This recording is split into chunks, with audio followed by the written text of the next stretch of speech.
Hello, everyone. My name is Michelle. Before getting married, I led a seemingly perfect life with a stable job and was engaged to the man of my dreams. Let me share a bit about my background to set the stage for my story. I come from a middle-class family, and we lived in a cozy house in the suburbs. My life took a dramatic turn for the worse when I lost both of my parents shortly after graduating from high school. I still find myself blaming myself at times, but with ongoing therapy, I am learning to accept this loss. After my parents passed, I was thrust into reality. They had saved for my college education, but I had to use that money for their funeral expenses. They had also recently bought our house, leaving little in the way of savings. Consequently, my plans for college were dashed, and I was left to fend for myself while mourning the loss of my family. Reflecting on those days still brings me pain. I worked tirelessly in minimum wage jobs until I secured a position as a receptionist, which brought some stability back into my life. During this stable phase, I met Anthony through a dating website, and we quickly connected. He has a sister, Alice, with whom I share a strong and enduring friendship. However, his mother was the opposite, controlling and judgmental.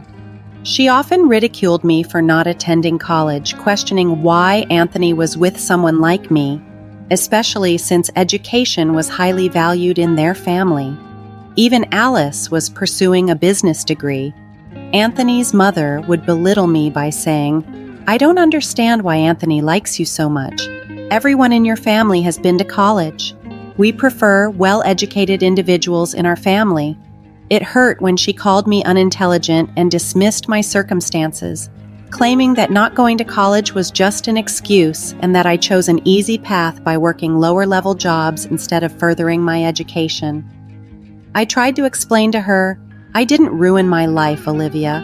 I worked a decent job and managed to stay afloat even after being orphaned at 19. Besides, I am now helping Anthony pay off his student loans by contributing significantly to our household expenses." About a year into our relationship, Anthony suggested moving in with me due to the burden of his student loans, which we are tackling together. Anthony needed to reduce his expenses significantly. Although he had a decent job, the burden of his student loans was overwhelming. As our relationship was solid, I invited him to move into my home. I took on the responsibility of paying for our groceries and even used my savings to repair his car. He, in turn, focused on paying down his debts and financially supporting his mother. Olivia, his mother, often belittled me, portraying me as undeserving of Anthony. She insinuated that I was a naive girl who didn't deserve someone like her son. Ironically, she was right about one thing. I deserve better than Anthony, but I hadn't realized it at the time. Despite the tensions, Anthony went ahead and married me. He adored his mother and never confronted her about her treatment of me. I foolishly hoped that marriage would change him, that he would eventually stand up for me as his wife. Unfortunately, he never did. Olivia's insults persisted, and she took money from her son while I managed all our household expenses. She even brought her new boyfriend into the picture, increasing the financial strain on us as Anthony began covering his expenses too. It was a dreadful situation, but I remained in the marriage for 3 years, driven by a fear of being alone and a determination to make it work. Our frequent arguments revolved around his mother, and it pained me that Anthony never defended me. He often dismissed my concerns and blamed me for any discord. Another point of contention was our future family plans. Since Anthony was financially stretched thin with his debts and his support for his mother, starting our own family was put on indefinite hold. This was devastating for me, but I had come to terms with it until one day when Olivia summoned everyone to her house for a startling announcement. "So, you must be wondering why I called you all here today," Olivia began, capturing our attention. "Well, I am pregnant. You're going to have a new sibling soon, a baby boy." "Wow, that's great news, Mom. Congratulations!" Anthony reacted with genuine happiness. You have to be kidding me, Mom. What were you thinking? You don't work and your boyfriend doesn't contribute financially. How will you support this child? Alice expressed her concerns, clearly troubled by the news. Alice continued, "This is a miracle child, you know. I always wanted another child but never had the chance." Olivia's declaration reflected a mix of defiance and joy, oblivious to the practical concerns her daughter raised. "Finally, my dream has come true. Don't be so harsh. You haven't exactly been the best mother to us, Mom. Do you really think you're an expert at raising children? This isn't just some hobby. Who's going to support you? I want no part in this. I'm telling you now, don't be so heartless, Alice. We will all help out. This child will be cherished and won't lack anything. I'm sure Mom can handle it." I remained silent because I was at a loss for words. Honestly, it felt like a personal affront, and I found myself agreeing with Alice. Olivia had always relied on her children for everything, and now she was introducing another dependent into our lives. Oddly enough, the baby's father wasn't even present, which was troubling. I had this sinking feeling that trouble was brewing, and my fears were confirmed the next day. Returning home from work, I was surprised to find Anthony and Olivia waiting for me in my living room. I hadn't expected Olivia to visit. They greeted me and immediately asked me to sit down. "Michelle, we need to talk about something very important, so please listen carefully," Anthony began. "What is it, Anthony? What's going on? Are we planning any big purchases or something?" I asked, confused. "No, we're going to be taking in my mother and my new brother," he replied. At that moment, it felt like I was trapped in a nightmare. Anthony said this with a serious expression, and Olivia nodded in agreement, looking at me as if it was their divine right to demand my support. I hoped it was a terrible joke, but their faces showed no signs of humor. After a pause that seemed to stretch forever, it dawned on me that they were dead serious. I blinked a few times, gathering my thoughts, then said, "Let me get this straight. You two want me to get a second job so that I can financially support Olivia and her new baby?" "That's right, Michelle. Oh my God, you finally understand. You're not that clueless after all," Anthony confirmed as if it were the most natural request in the world. Their expectation that I would simply agree to this new arrangement without a second thought was shocking, and their lack of empathy was disheartening. And what if I don't agree to this absurd demand that comes off as nothing short of entitlement? "You don't have a say in this, Michelle," Anthony stated flatly. "I've already told Mom she can move in with us. The baby will be here soon, and there are many expenses we need to cover before then. Yes, there will be a lot of expenses. We need to set up a proper nursery and a playroom for my son," Anthony continued, his plans growing more elaborate. "I was thinking about converting your study into the nursery, and I can move into the guest room. But you'll need to buy a better mattress. The current one is super uncomfortable. Oh, and I'll need a monthly shopping allowance. I have to get new maternity clothes and clothes for the child, too. God, there's so much to do." I listened in disbelief as Olivia laid out her plans for my home and my finances. It was shocking to see my husband agreeing with every one of her demands.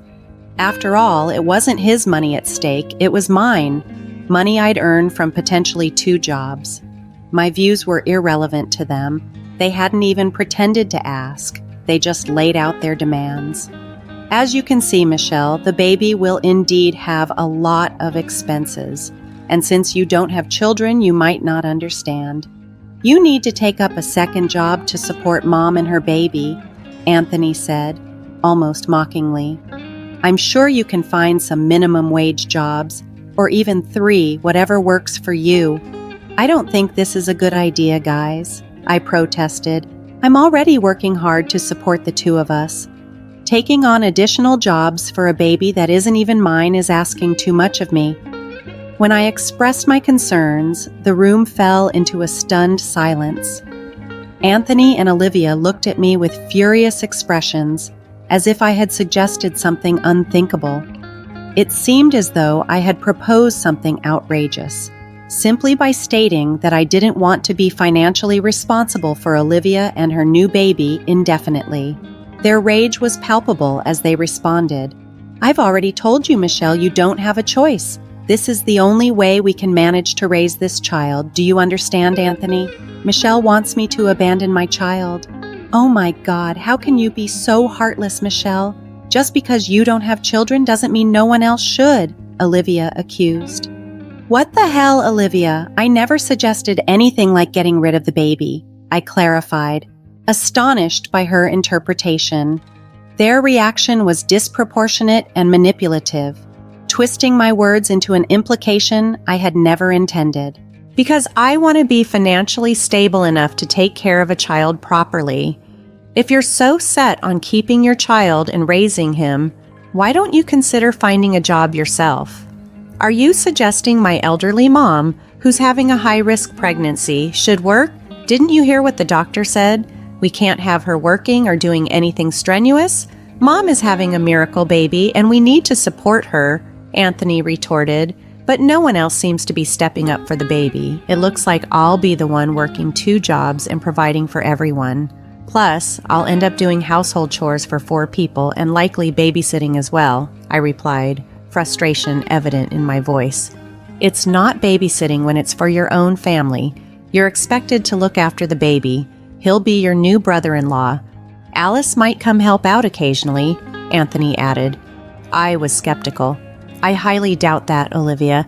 Alice already made it clear she wants no part in this. At most, she might contribute a small amount towards the hospital bills. I can't blame her. She just started working and has her student loans to deal with. I have student loans too, Michelle. That's why you need to get 2 jobs to help out. Since you didn't go to college, it shouldn't be a problem for you to take on minimum wage jobs," Anthony argued. I was taken aback by the blatant disrespect. "I can't believe you'd suggest it won't hurt my reputation to do that. I don't know what's worse, the entitlement or the insults. You seem to think I should work myself to the bone because I lack a fancy college degree. It's as if you believe I have no self-respect, while it would be beneath you, a college graduate, to take on smaller jobs." The entitlement and disregard for my feelings were overwhelming. Olivia and Anthony kept ranting about how much care and expensive things the miracle child would need. My head was spinning, trying to process the absurdity of it all. I decided I needed to speak with Anthony alone, away from Olivia's influence, so I asked her to stay in the living room while I talked to Anthony in the kitchen. She protested, but I stood firm. Once we were alone, Anthony seemed dismissive. "There's no reason for us to talk separately, Michelle. I've already told you what needs to happen," he stated matter-of-factly. "Yes, back there all you did was issue demands. But what about my opinions, Anthony? Why didn't you consult me before making these decisions on your own?" I asked, desperate for him to see reason. "I didn't make this decision alone. Mom was there to guide me," Anthony explained as if that settled everything. "Really, Michelle, this is the only option." "But it isn't the only option, Anthony," I protested. "Olivia could get a job or you could too. And what about the baby's father? Where is he in all of this?" "He's out of the picture. He left town yesterday. Mom can't live alone, so she's moving in with us starting tomorrow." "What the heck, Anthony? Why aren't you pursuing child support from him? Just get a lawyer," I argued, struggling to understand his lack of action. "Mom doesn't want the stress of dealing with courts. If the father doesn't want to take responsibility, then we will. We're her family after all," Anthony replied, dismissing my concerns. "You can't just decide this without giving me time to think it over, Anthony. You're expecting me to adjust to having 2 more people in our house. What about our plans to start our own family? This will delay everything even more." "God, you're so selfish, Michelle. It won't kill us to have kids later. This is probably Mom's last chance to have a baby. You know how much she loves children," Anthony chastised me, calling me selfish for not immediately embracing his plan.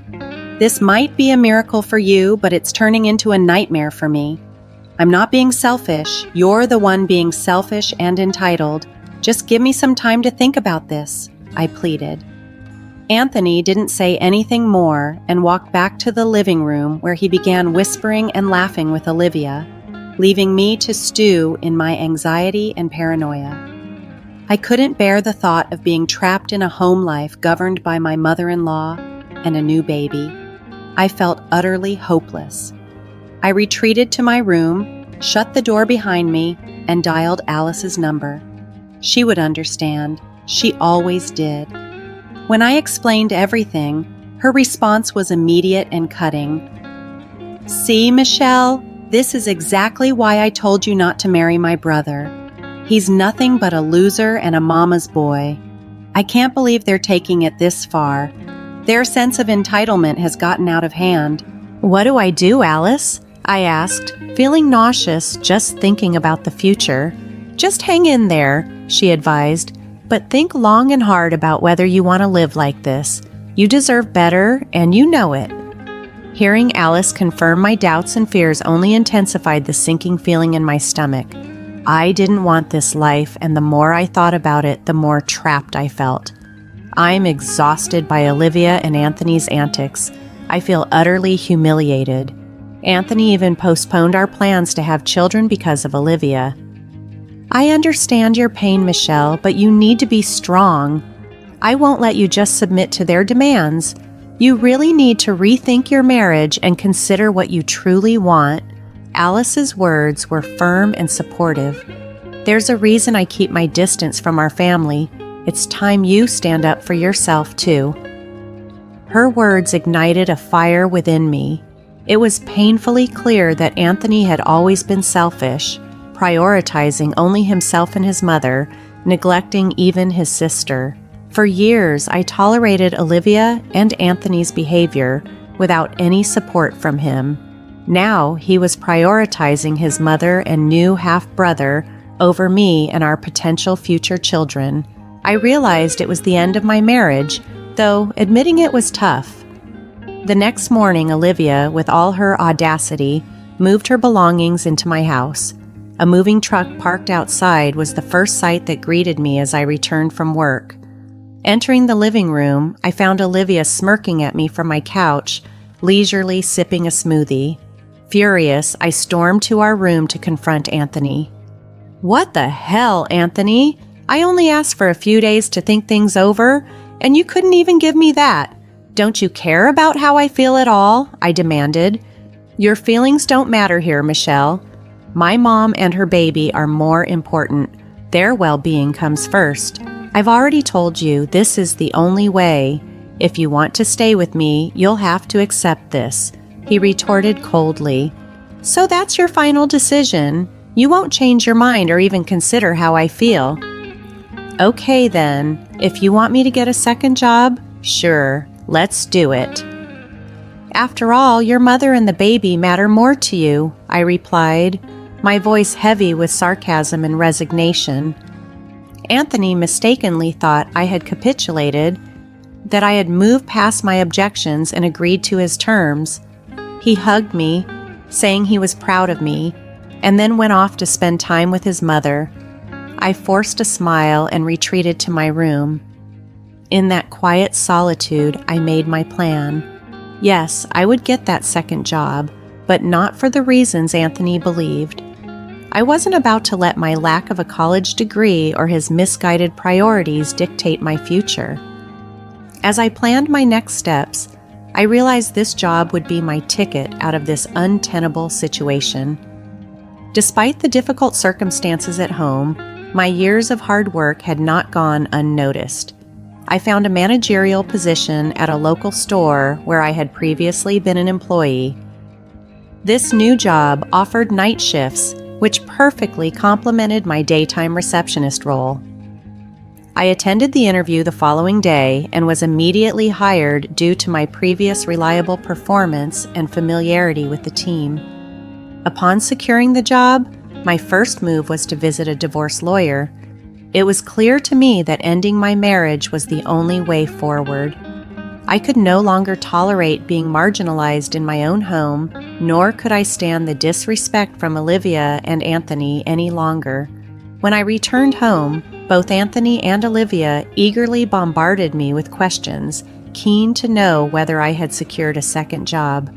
I confirmed that I had indeed found one, a managerial position that paid well, ensuring my financial independence. That's good news, Michelle.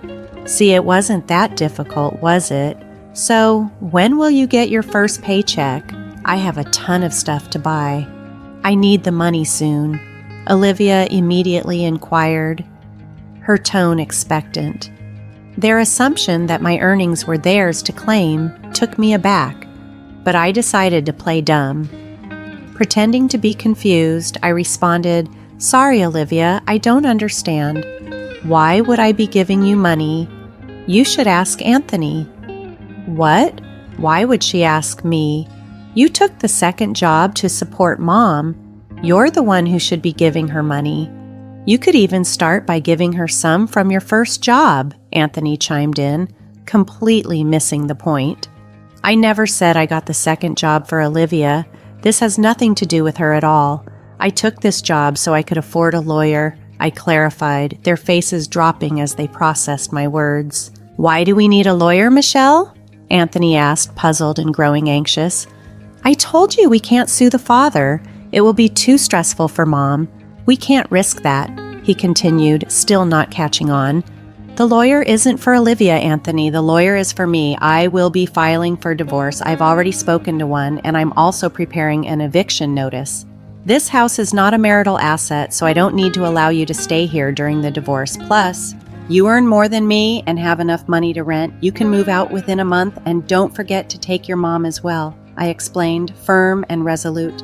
Hearing this, Anthony was shell-shocked and Olivia was equally stunned. The expressions on their faces were almost comical, but I felt a profound sense of relief knowing that I was taking steps to reclaim my life and independence. Despite wanting to laugh at their stunned expressions, I kept my composure. I didn't want Anthony and Olivia to think I was joking or not serious about my intentions. Soon after, their initial shock turned into anger. They began shouting at me, hurling insults because they couldn't accept the reality of divorce and eviction. They seemed to think I was threatening them just to scare them. That night, Anthony slept on the couch, and throughout the following week, they both continued to verbally attack me. Their denial persisted until the divorce and eviction papers arrived, making them realize I was serious about wanting them out. Then, they switched tactics to emotional blackmail. "How can you do this to a poor child, Michelle? I know you hate me, but my child has done nothing wrong. Think about my child," Olivia pleaded. "I do feel bad for the child, Olivia. He's going to end up with a useless mom and an equally useless uncle, but that's not my concern. I'll be out of his life long before he's even born," I replied, my tone resolute. "How can you say that, Michelle? Have you no heart? Where will we go? How will we take care of the baby?" Anthony chimed in, desperation in his voice. "Your mom is a third-time mother, Anthony. I'm sure she knows how to raise a child. It's just unfortunate only her daughter turned out right, though she doesn't even want to talk to her anymore," I retorted. As they continued to try to manipulate me emotionally, the good thing was that with my 2 jobs, I was rarely home. Moreover, Alice moved in with me to ensure they didn't do anything reckless. She even signed a lease and would be paying rent.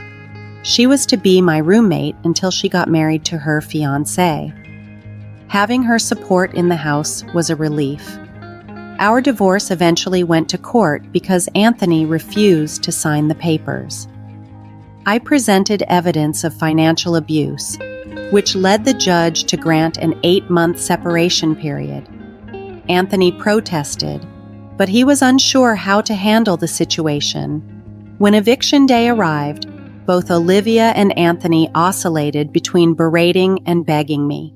I remained steadfast, ignoring their pleas and enforcing the move. The lawyer fees were mounting on Anthony, and he tried to avoid further drama, especially now that he was responsible for 3 people. Eventually, Olivia and Anthony moved into a small apartment. It didn't take long for Anthony to realize the severity of his mistakes. Soon, he came begging to return to my house. this time without Olivia. I stood firm and closed the door on any reconciliation with Anthony. After 8 months of legal proceedings, the judge finalized our divorce. I was awarded alimony and half of Anthony's savings, a complete victory for me. When we left the court, Anthony appeared utterly defeated. By then, Olivia had already given birth to a healthy baby boy, and Anthony was left to shoulder the financial responsibilities alone. Alice, maintaining her distance, chose not to support them financially, though she did visit the child, promising to be a caring aunt without endorsing Olivia's behavior. Meanwhile, Alice continued to live with me, ensuring I wasn't alone during this transitional phase of my life. Empowered by the divorce and the financial security it brought, I made a significant decision. I quit my receptionist job to return to college and pursue my educational dreams. My new managerial position with night shifts provided a stable income that allowed me to attend classes during the day. Coupled with the rent from Alice and the alimony from Anthony, I was financially comfortable. With these changes, I feel optimistic about the future. I'm confident that with the support structure I have, I'll be able to navigate through college effortlessly. Keep me in your prayers as I embark on this new journey, finally chasing the dreams I once thought were out of reach.